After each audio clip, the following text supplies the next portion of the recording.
When we think about the softer skills and what's necessary and required of a leader, whether it's the founder of a startup or a leader in an established organization, the softer skills are embodied in conscious leadership.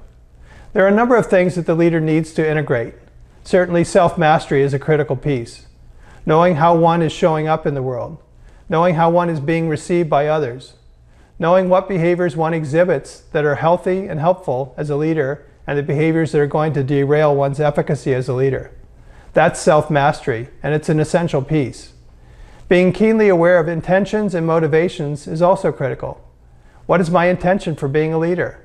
For taking the organization in a certain direction? For having the conversation that I'm having with the people who I'm working with? Having that clarity and constantly asking the question, what is my intention? What are my motivations? That's an essential piece. It's also essential for leaders to recognize, particularly if you're a CEO, that they have organizational power that affects the people who work for them, and it can be very intimidating. It's a heavy sledgehammer of sorts that can be used effectively as a tool for getting things done, but it can also derail effectiveness when people aren't being honest with you and not being candid.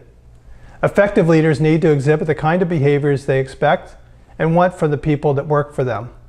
As a conscious leader, there's an opportunity to create a conscious culture in the work environment where people know what's expected. The leader is a role model for people, so they experience the kind of behavior that's appropriate. This includes calling people out when they're exhibiting inappropriate behavior, whether they're high performers or not.